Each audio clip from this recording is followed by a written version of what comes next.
देखो, इन सारी चीज़ों का ज़िम्मेदार तो ज़िला इंतज़ामिया है, जहाँ तक मैं सोच रहा हूँ, जहाँ तक मेरी थिंकिंग है। बैठा है, फलाँ जगह फलाँ एडमिनिस्ट्रेटर बैठा है, तो मैं तो कहता हूँ ये सारे नाम निहाद बैठे हैं और ये अवाम का गला काटने के लिए बैठे हैं, अवाम के लिए बनाने के लिए कुछ नहीं बैठे। यहाँ कोई इंतज़ामिया का दस्तूर ही नहीं है कि जिसकी वजह से आम इंसान को राहत मिले। तामीर तरक्की मुल्क की, रियासत की, एक गांव की, देहात की रीढ़ की हड्डी का काम करती है।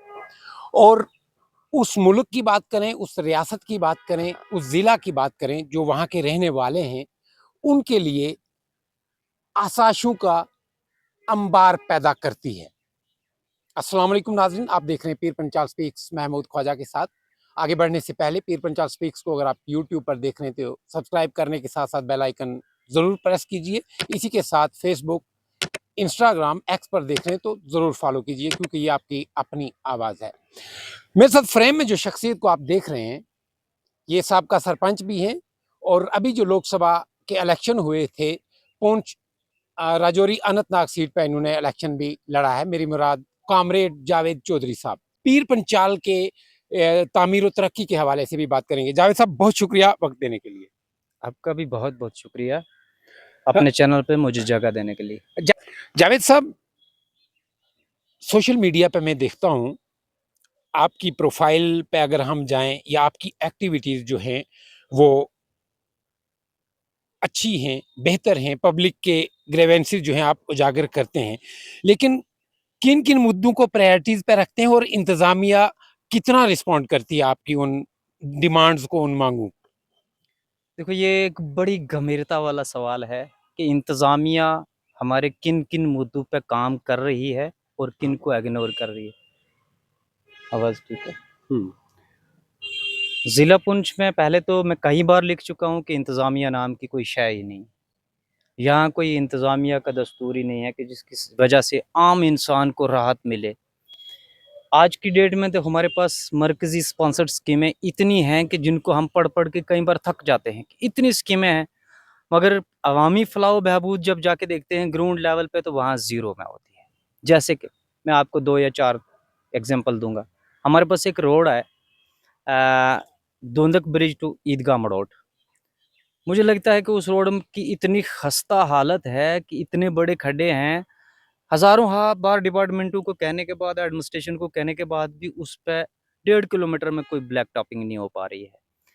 जिससे आगे कुछ नहीं तो 50,000 की पॉपुलेशन में 20 या 25 रोडें वर्क कर रही हुँ। हैं और उन पे हाईली ट्रैफ़िक भी है, जो कि 24 घंटा ट्रैफ़िक का मौजब बनी रहती है। तो हर माँ-बाप अपने बीवी, बच्चों, बाल-बच्चे को भेजता है, जब सुरन कोर्ट में भेजता है, पुलिस में भेजता है, तो उनके माइंडसेट में यही चीज़ रहती है कि अब कब ये खबर सुनेंगे कि हमारे बच्चे एक्सीडेंट में मारे जा चुके हैं। तो यहाँ इंतज़ामी नाम की तो कोई चीज़ ही नहीं है। बहरहाल एक है शो ऑफ कि फलाँ जगह फलाँ एडमिनिस्ट्रेटर बैठा है, फलाँ जगह फलाँ एडमिनिस्ट्रेटर बैठा है, तो मैं तो कहता हूँ ये सारे नाम निहाद बैठे हैं और ये अवाम का गला काटने के लिए बैठे हैं, अवाम के लिए बनाने के लिए कुछ नहीं बैठे। जावेद साहब, सड़कों के हवाले से हम अगर मैं बात करूँ, कॉन्स्टिट्यूएंसी सुप्रीम कोर्ट में सड़कों का जाल बिछ चुका है, इसमें कोई दो राय नहीं है। लेकिन कुछ सड़कें हैं जिन पे ब्लैक टॉप हुआ, उनको मेंटेन नहीं किया गया, या कुछ सड़कें ऐसी हैं जिनकी अर्थ कटिंग हो चुकी है, लोगों की ज़मीनें तबाह बर्बाद हो चुकी हैं, उस पे इंतज़ामिया हों, वो अहले सियासत हों, वो क्यों काम जो है वो नहीं करवा पा रहे हैं? अगर कहीं पे ब्लैक टॉपिंग होती है तो 2 महीने के बाद वो उखड़ जाती है। इन सब चीज़ों का ज़िम्मेदार कौन है? देखो, इन सारी चीज़ों का ज़िम्मेदार तो ज़िला इंतज़ामिया है, जहाँ तक मैं सोच रहा हूँ, जहाँ तक मेरी थिंकिंग है। उसके बाद उसके ज़िम्मेदार हम जो लीडिंग प्रोसेस में लोग आते हैं, जितने भी हैं वो ऑल पॉलिटिकल पार्टी आप ले लो, हम लोग भी इसका ज़िम्मेदार हैं। क्यों ज़िम्मेदार है कि हम सारे के सारे लिपिया-पोत हैं। हम सारे के सारे एडमिनिस्ट्रेशन के साथ खड़े रहते हैं कि हमारी फ़ोटो शॉपिंग हो जाए। उसके बगैर दूसरी जो बात है, आपने एक बात और पूछी कि ब्लैक टॉपिंग होती है, दूसरे दिन वो उखड़ जाती है।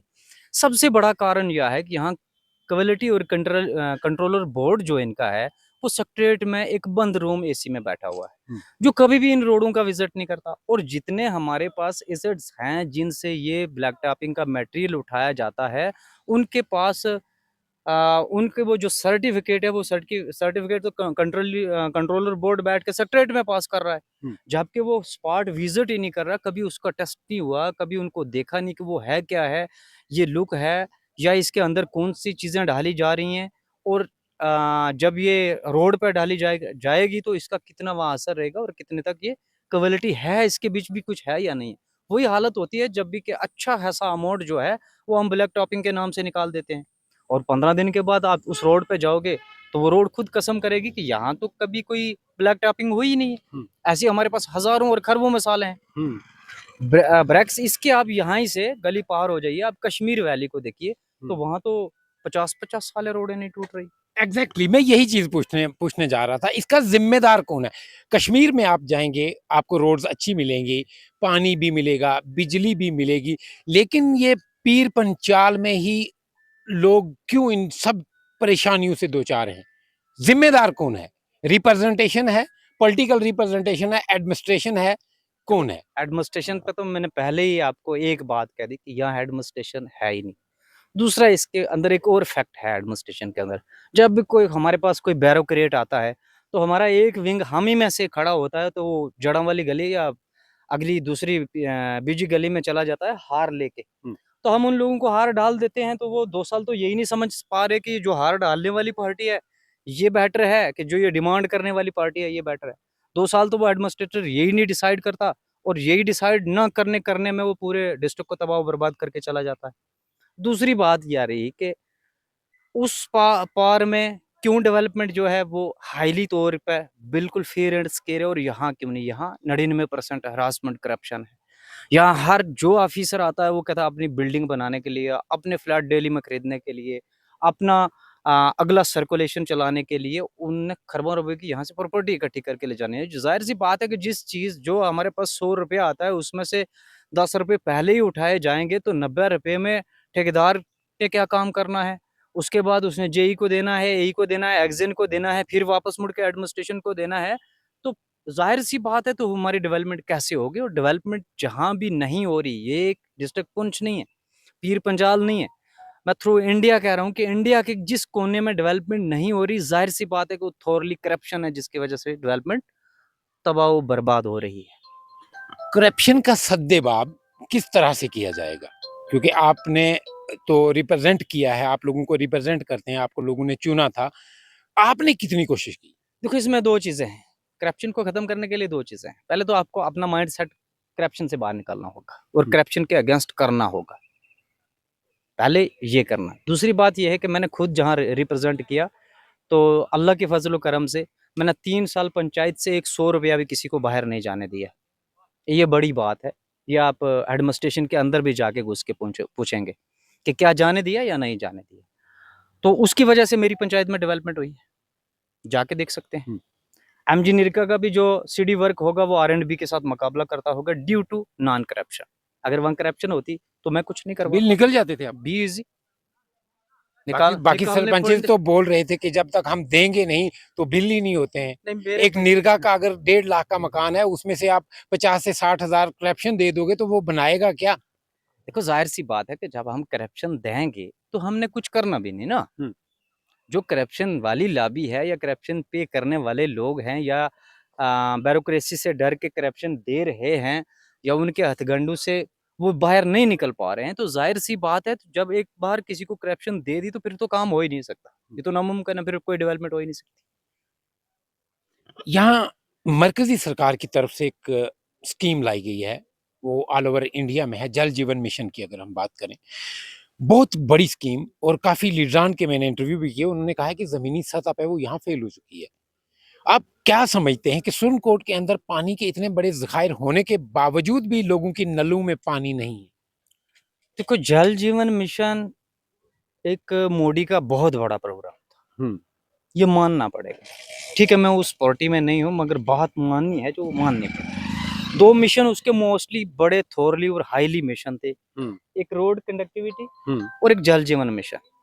जल जीवन मिशन सबसे ज्यादा डिस्ट्रिक्ट पुंछ में फेल हुआ है क्योंकि डिप्टी कमिश्नर पुंछ उसका चेयरमैन है और छोटे छोटे लेवल पे समिति के चेयरमैन है पंचायतों के लोग, तो वो भी इसमें फेल हुए हैं, अलॉन्ग विद मी मेरे समेत वहाँ फेल हुए हैं। क्योंकि जल जीवन मिशन जिस गरज से लाया गया था वो गरज क़यामत तक मुझे यहाँ पूरी नजर होती नहीं आ रही। क्यों? कि एडमिनिस्ट्रेशन लेवल पर टोटल फेल है। वो जुबानी जमा खर्च करते हैं, गांव में किसी के पास पानी नहीं है, सिटी में किसी के पास पानी नहीं है, और प्रोग्रामों को या मीटिंग्स हॉल में बैठ के वहाँ बड़े-बड़े जो दावे किए जा रहे हैं, तमाम के तमाम खोखले हैं। ज़मीनी सतह पे किसी के घर कोई पानी का एक नल भी नहीं लगा जल जीवन मिशन से। आज भी मेरे पास हज़ारों एग्ज़ाम्पल हैं कि जो इनके फीडर काम कर रहे हैं जल जीवन मिशन में, वो जिस बेनिफिशियरी के घर जा रहे हैं उसको कहते हैं 1300 रुपए दे, उसके बाद हम आपको ये नल भी लगा के देंगे। तो ये कौन-सी जल जीवन मिशन है? लोगों ने आपको इसीलिए तो चुना था ना कि आप उनकी आवाज बुलंद करेंगे, आप उनके काम करवाएंगे। अगर आपके सामने वो लोग ये डिमांड करते हैं कि आप पैसा दो हम नल लगाएंगे, नहीं, तो आपको क्या फायदा लोगों को नहीं, चुनने का? मैं गुज़ारिश करूँगा कि मैं एक जगह छोटी-सी पंचायत का समिति में हम्म। रिप्रेजेंटेटर हूँ। अदर देन ये मैं ओवरऑल जो है हालत नहीं, है, जो लोगों से सुन हर रहा जगह हूँ। तो पंचायत के रिप्रेजेंटेटिव है ना। हाँ, हर हाल मतलब हर जगह से ये ऐसी-ऐसी सूंडें आ रही हैं, और दूसरी बात जो है कि जो डिपार्टमेंट ने इसकी पाइप दी है, हम्म। आज भी आप मेरे साथ चलेंगे, मैं गाँव में आपको हज़ारों जगह वो पाइपें पड़ी हुई पड़ी हुई। बताऊँ, हज़ारों जगह वो पाइपें पड़ी है। और डिपार्टमेंट का कोई आदमी वो सारे दफ्तर से बाहर ही नहीं निकल पा रहे। हम्म। ना एक्जिन उसका दफ्तर से बाहर निकल पा रहा है, ना एडबल निकल पा रहा है, ना इसका चेयरमैन कभी बाहर निकल पा रहा है। मुझे समझ नहीं आ रही कि ये किस तरह ये मिशन पूरा करना चाहते हैं। मुझे लगता है जैसे इसका एक ऑलरेडी चीफ इंजीनियर भी सस्पेंड हुआ था जल जीवन मिशन के फेलियर में। तो अल्लाह करे कि ये एडमिनिस्ट्रेशन भी इसमें सस्पेंड ही हो, फेल होने के बाद। ऐसा लग रहा है मुझे, इनके हालात यही लग रहे हैं। क्योंकि जल जीवन मिशन तो ये कहीं पे इम्प्लीमेंट कर पाए नहीं, ये फेलियर हैं सारे। जावेद साहब, जब डीडीसी इलेक्शन हुए तो बड़ी उम्मीदें थी लोगों को कि अब तामीर और तरक्की के काम होंगे, हमारी जो मुश्किलात हैं वो कहीं ना कहीं हल होंगी। आप किस तरह से देखते हैं कि कितना फर्क पड़ा है? क्या तब्दीली कुछ आई है सुप्रीम कोर्ट के अंदर? देखो, डीडीसी इलेक्शन हुए इसका मैं पार्ट नहीं था, हम्म। क्योंकि मैं उस वक़्त तहत सरपंच इलेक्शन कंटेस्ट कर रहा था। क्या नहीं, तब तब्दीली की मैं बात करता हूँ। क्या तामीर और तरक्की के काम हुए? जो लोगों के मुश्किलात थे, उनके मसाइब थे, वो कम हुए? सुरन कोर्ट में तो मुश्किलात तो कोई भी कम नज़र हुई आती नहीं है, हम्म। क्योंकि यहाँ पार्टीशन के अंदर और ज़्यादा कुछ ना कुछ मसाइल बढ़ रहे हैं, कम तो होते नज़र आ नहीं रहे।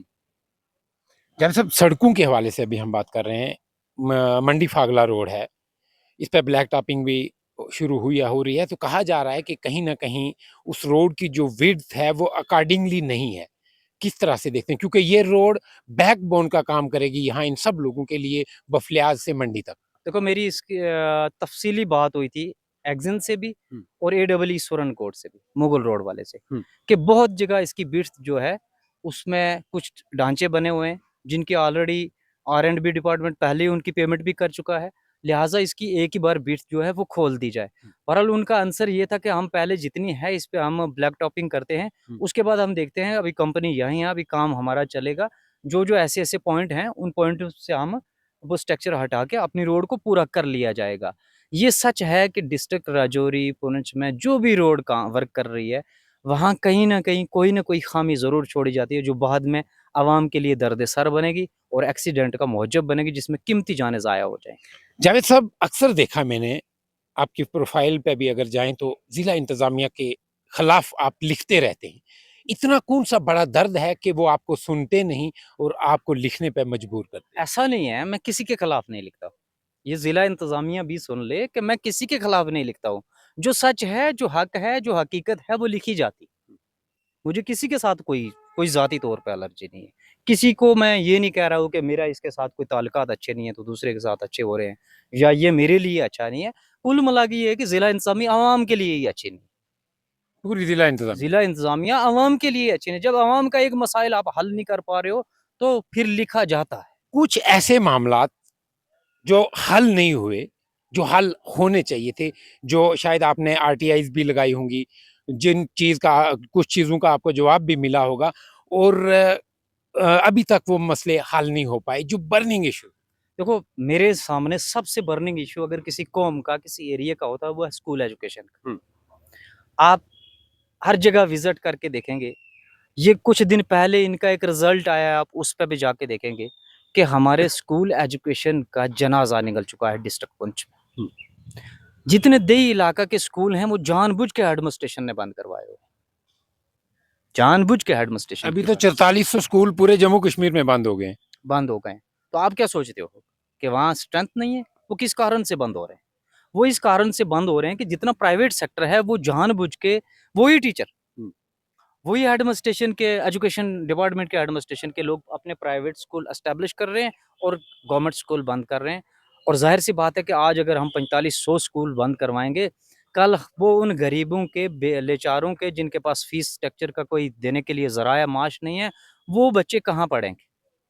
तीसरी बात एक और है स्कूल एजुकेशन में, ठीक हर 2 साल के बाद ड्रॉप आउट सर्वे आ जाता है इनके पास। क्यों आता है ड्रॉप आउट सर्वे? क्योंकि जितने एक प्राइमरी स्कूल से एक बच्ची फारुग होती है, उसके पास मिडल नियरेस्ट में है ही नहीं है कि जहाँ वो एडमिट हो। उसके पास हाई स्कूल एडमिट होने के लिए करीब में है ही नहीं है। अगर है तो उसमें स्टाफ ही नहीं है।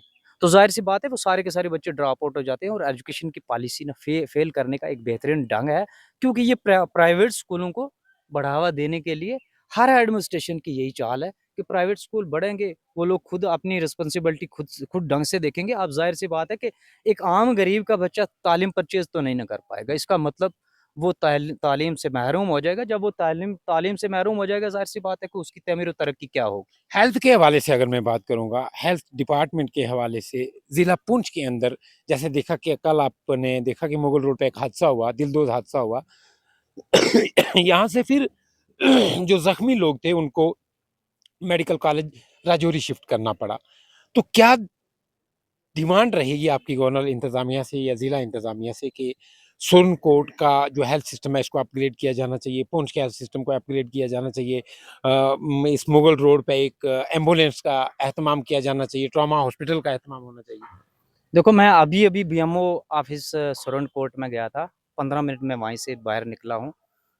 न्यूली जो बीएमओ है, इसने कुछ ना कुछ अचीवमेंट जो है हॉस्पिटल में की है, जो मैं पहली बार देख के आया हूँ। मैं बहुत बार हॉस्पिटल गया हूँ, बहरहाल न्यू बीएमओ के आने के बाद मैं पहली बार हॉस्पिटल में गया हूँ। तो उसने कुछ ना कुछ अचीवमेंट की है, अंदर बड़ी चीज़ें चेंजिंग नज़र आई है।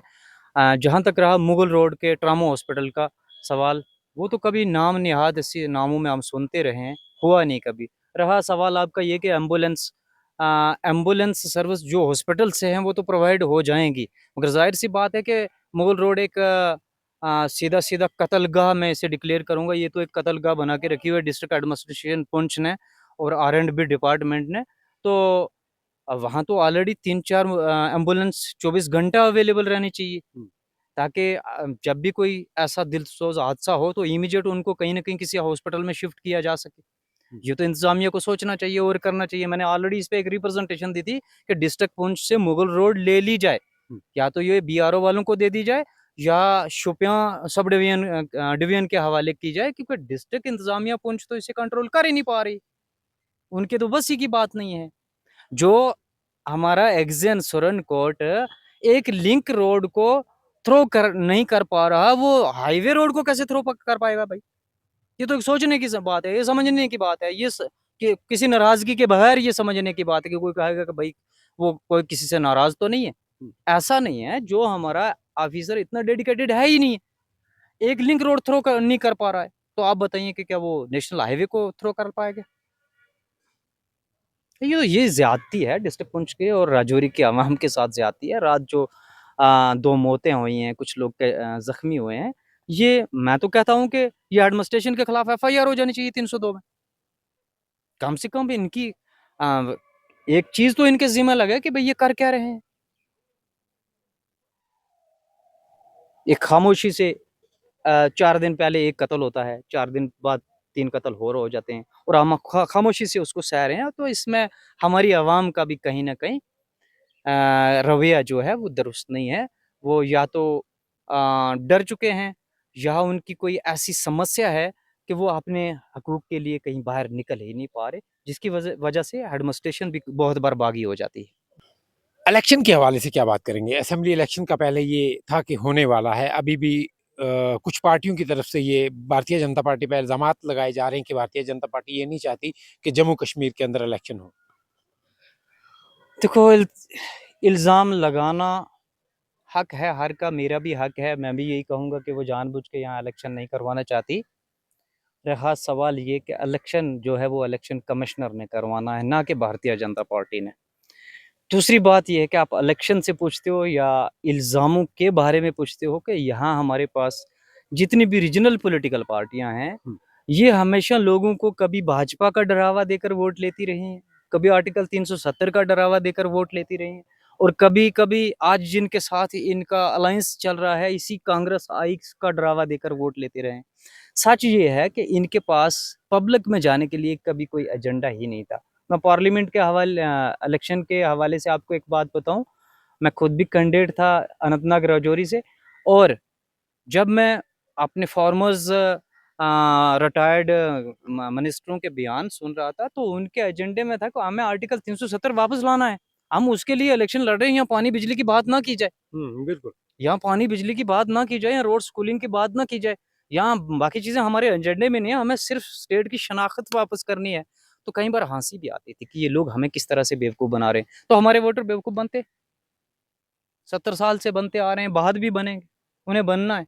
कभी उन्हें पहाड़ी खतरे में नज़र आ जाएँगे, कभी एसटी खतरे में नज़र आ जाएगी, और कभी कुछ, तो बस वो उनको इंजेक्शन लगाएँगे तो वो बेचारे डिवाइड हो जाएँगे, तो इनकी कुर्सियाँ मिल जाएँगी। इस इंजेक्शन से किस तरह बचें लोग? जो भी आगे इलेक्शन में हिस्सा लेंगे लोग, उन्होंने कैंपेन्स के लिए डोर टू डोर जाना है, दुआएँ फातिहाओं पे जाना है, तो लोगों को किस तरह से इनसे एहतसाब जो है वो लेना चाहिए? देखो, लोग तो हमारे एहतसाब के काबिल नहीं है। कमज़ोर, सादा लोग और डरपोक लोग हैं, और बहुत जगह इन लोगों का टेरर भी है, जो सच भी है। किन का? लोगों का या इन रिप्रेजेंटेटिव? रिप्रेजेंटेटरों का। हाँ। ठीक है? होता ये है कि अगर लोग चाहें कि सच में उनको अपने डेवलपमेंट चाहिए, तो वो सीधा डेवलपमेंट एजेंडे पे वोट दें।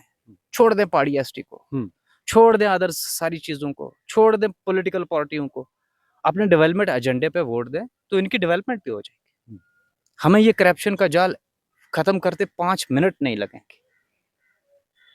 क्योंकि यही जो चीज़ें हैं, यही एक लॉबी क्रिएट होके एडमिनिस्ट्रेशन में बैठ जाती है, पहाड़ी वर्सेस एसटी, और फिर ब्लैकमेल करती है किसको? लीडिंग प्रोसेस को, और फिर चरागा किसको बनाती है? एक आम गरीब को, जिसके पास कुछ है ही नहीं।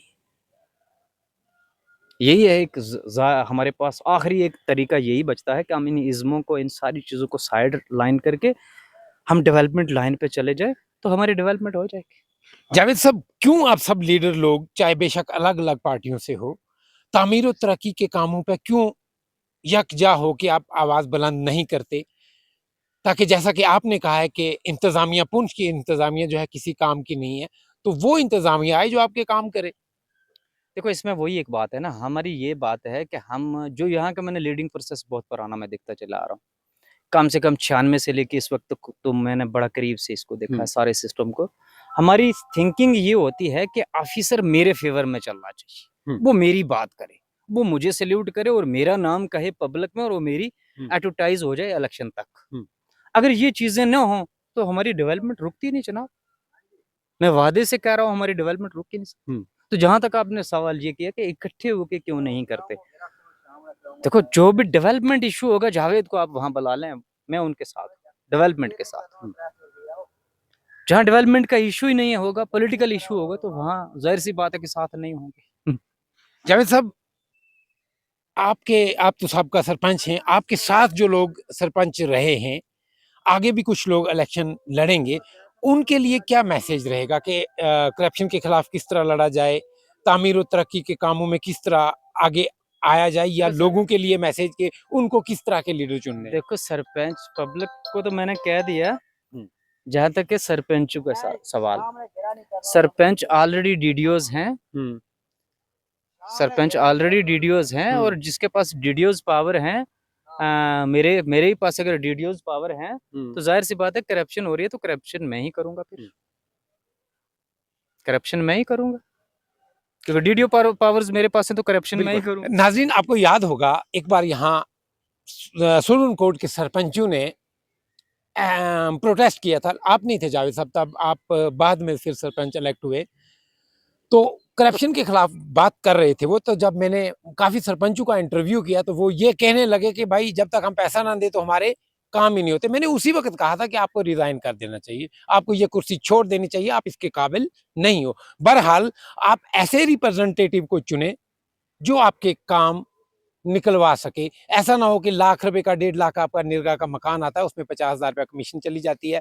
लाख रुपए का आप निरगा का काम करवा रहे हैं, तो 25,000 रुपया कमीशन चली जाती है। इस तरह के लीडर आप खुदारा ना चुनें। अपना लीडर जो है उनके मेरिट बेसिस पे चुने।